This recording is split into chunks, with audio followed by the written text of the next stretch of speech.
ሄሉና ናቲ እንግዲህ ዛሬ ታርቀዋል ማለት ነው። እንኳን ደስ አላችሁ፣ እንኳን ደስ አለን።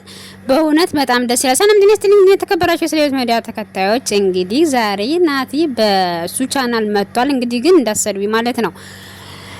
በጣም ነው እንትን የሚለው ማለት በቃ የነሱ መለየት በጣም በቃ ሁላችንም በቃ አሞነናል በጣም መለየት የለባቸው ነበር። ሄሉ ለምን ቸኩለን የምንወስነው ነገር ማለት ነው በህይወታችን ብዙ ነገር ያሳጣናል። ቸኩለን ለምን ቸኩላ ከዛ ጸጉሩ ረጅም ከሆነው ጋራ ለምን አብራ ሰራች?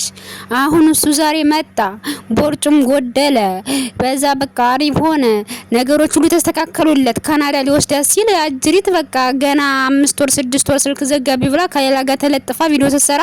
አንቺ ያው ሁሉ እንዴት አትጠብቂኝም? እንዴት እስከመጣ ቢያንስ 1 አመት 2 አመት እንደምጠብቅ ያቀተሻል።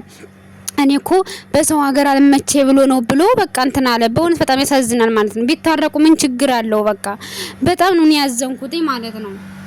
በጣም አዘኛለሁ። እባካችሁ ታረቁልን፣ ታረቁ በእናታችሁ። አሁን ናቲ በራሱ እጃችን መጥቷል።